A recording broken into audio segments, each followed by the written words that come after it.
Good morning, lovelies. ZoëTwoDots here with some more Pokemon Go goodness for you, and today we are jumping into some more ZTD news.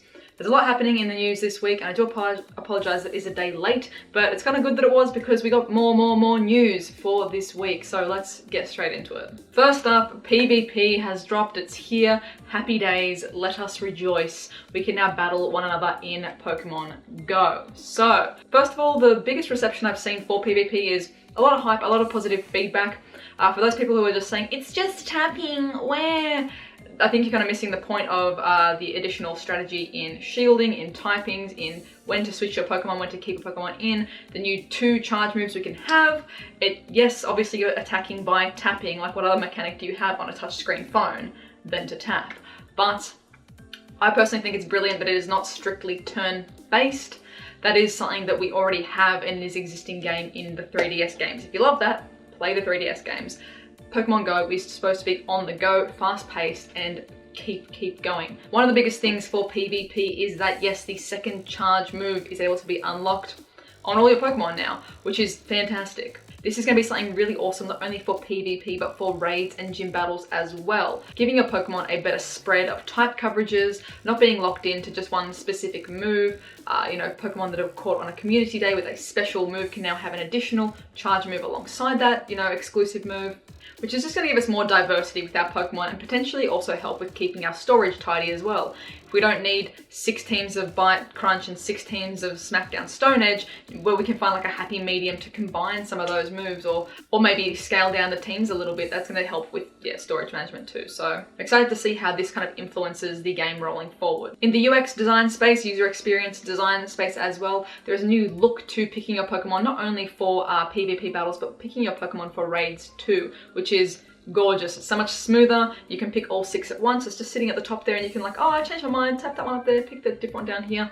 Beautiful. I love it. It's clean. Mwah.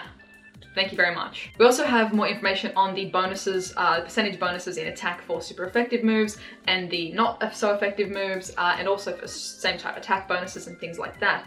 So rather than just regurgitating someone else's information and doing essentially for you a recap of someone else's video, Training Tips Nick, our lovely Nick, has put together a really actually quite helpful video on breaking down the specific stats with super effective moves, with typing bonuses, the cost to unlock secondary moves on your Pokemon and what categorizes the cost and how Pokemon are kind of bundled together for the cost of unlocking moves on them. So link for that video will be in the description as well. I do highly recommend checking that one out after this one for a bit of extra information. And a wonderful thing that I learned from that video, because I was kind of trying to figure out myself and what specifically are the groupings for these costs, because one of the first ones I unlocked was Togekiss and Togepi, giving them additional moves. But I was like, why are these 3 all kind of a different cost? Whereas other things like Pidgey, Pidgeot, Pidgeot, the same cost for the entire, evolution bracket.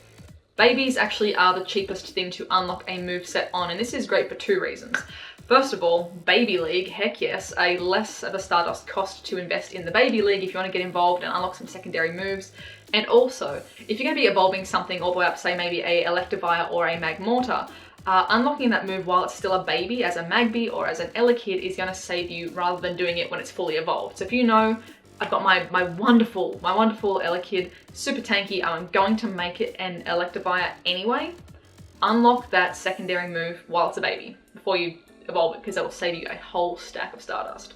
And still sticking on PvP, this morning we saw the first ever PvP tournament go down, hosted by the lovely Mystic7 and Training Tips as well, using the rule set and guidelines that they're working on together with the Sylph Arena. So really well done on the live stream, guys. They tackled a couple of bugs and lag issues and things like that, but I mean, all in all, a fantastic effort for a first ever attempt for such a massive stream. So many creators there as well, many components going into this, of course juggling the actual live stream itself and then also juggling the phone connectivity and things like that for the people competing. So good effort, hats off to you guys. It was really well put together and it can only go up from here. So anyone who experienced, there was a few audio bugs and things like that which are bound to happen on the first time, for trying anything. Nick was taking notes throughout the whole thing for feedback, and that's awesome. They're going to be working towards making it even more cleaner and wonderful experience for you guys, for us in the future. So I can't wait to see what else they do. Taking out the win as well for the first PvP tournament was Glenn from Secret League. So congratulations, Glenn. That Wishy Cash was absolutely unexpected and an absolute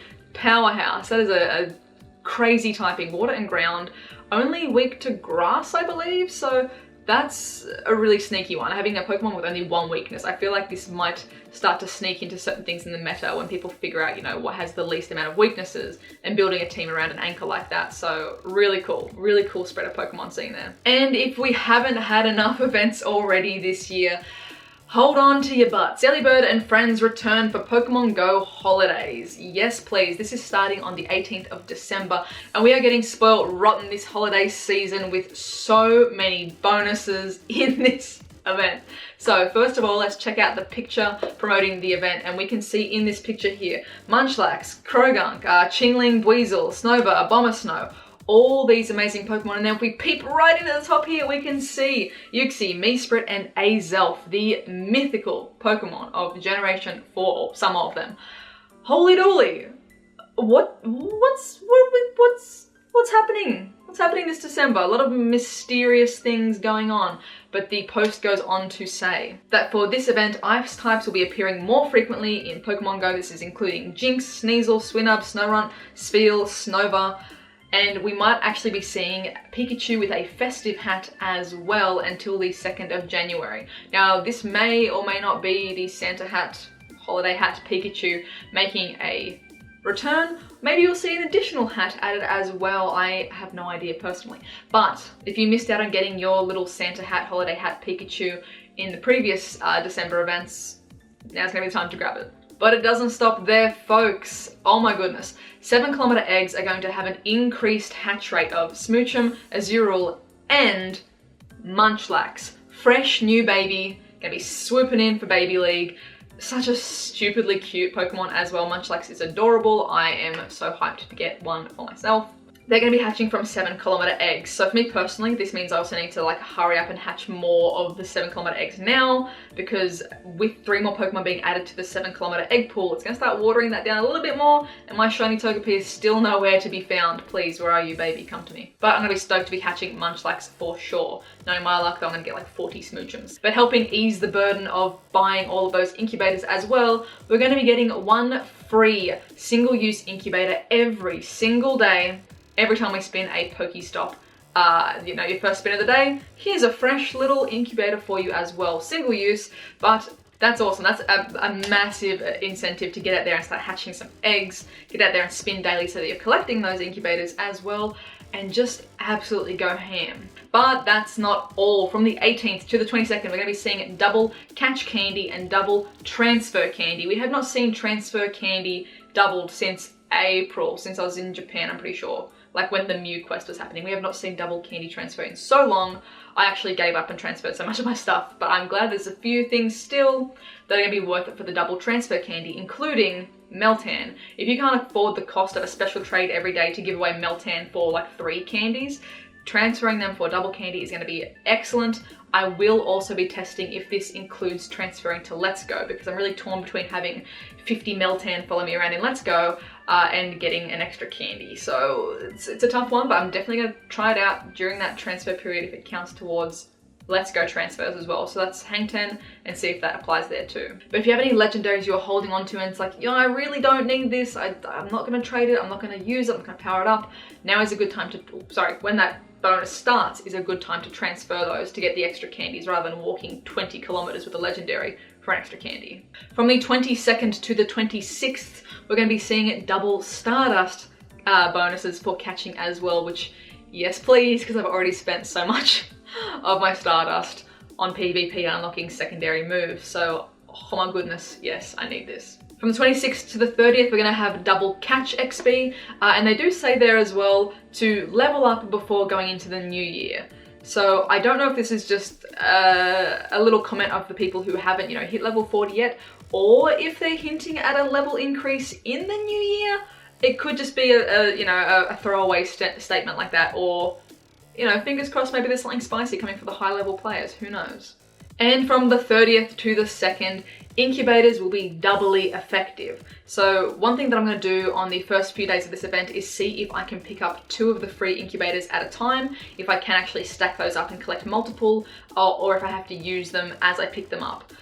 Because definitely if we don't have to use them as we go, I'm going to try and collect as many as I can for that double incubator time window and go absolutely bananas hatching so many eggs. Oh my goodness, it's going to be wild. But regardless, double effectivity on incubators during that period. So here is the breakdown of the bonuses, everything that we need to keep in mind over December. It's going to be a heck of a busy couple of weeks, but that's amazing. I'm stoked with all these rewards. I can't wait to get hatching potentially some Munchlaxes. Come to me, extra babies for the baby league. There's no specific mention of Delibird in the announcement either, besides the title, and then also in an email that went out a week or so ago saying that, hey, Delibird's coming back. We have as well got the shiny sprite, I'm fairly certain, in the game as well. I don't believe it's active, but it's in the game. And shiny Delibird is freaking cool. It's just like this vibrant fuchsia pink of a Delibird. I love it. So definitely I'll be going hard for that if it is available. And finally, in the clothing and avatars department as well, we're going to be seeing Delibird themed sweaters popping up on the 18th as well, along with some gloves and boots and things like that. So I'm curious to see what it looks like. I really hope it's an ugly Christmas sweater for sure. That will, however, clash with, the summer theme that's happening here in the Southern Hemisphere. Maybe we can get like an ugly Delibird tank top for the summer, but it's alright. Now moving into creator and community news, and I wanted to call out Juan from iHeart Gaming, who is doing a massive charity stream, a 24-hour live stream coming up this month. And Juan is doing this charity stream to raise money for gamers outreach. So here are the details here. Juan is hoping to make a positive impact in the gaming community by helping raise funds for kids that are going through a really rough time in life. Gamers Outreach provides entertainment and a positive escape for kids who just need some fun during their tough stay in hospital and while they're battling through the illnesses that they're dealing with. So if you guys are able to drop through for the stream, all of the information will be linked in the description as well for how you can participate and watch and donate as well to the stream. I'll definitely be there checking out and supporting as well, because this is for a great cause and doing it for the kids. So if you have got time, be sure to check that out. Go and follow iHeart Gaming on Twitch so that you'll get notifications when they go live as well. And now into AR photo of the week. And first of all, I wanted to call out an awesome project that was put together by Ash Ketchup. So this little photo series that had a whole bunch of AR photographers working together towards a specific theme, and thank you for including me in that as well. Here are some of the photos as well for this project. So the theme for this project as well was to photograph a Pokemon in real life with a face found in objects. So you might be thinking, what is a face in object? You know when like you see a bin or a box and it's just got like kind of 2 holes cut out and like maybe one bigger hole in the middle, and it's like, oh, that looks like a face. Like that chair is smiling at me. That box of crates is looking back at me, and you just like find a face in real life objects. That was the theme for these photos. So to track down and find a face in real life and photograph your Pokemon with that. So there's some really fun and cute and clever photos in here. So be sure to check out the full photo library over on Ash Ketchup's Instagram page as well. Links in the description as always. And while we're still on Ash Ketchup's page as well, I just want to call out this gorgeous Krabby photo for one of our photos of the week. This is just so nice with the colors and the placement. I love it. Great angles. Thank you, Ash. Next up for AR photo of the week is Pokégo Snaps 123, and I'm really loving this Chimecho photo. This was just a recent entry actually in their collection.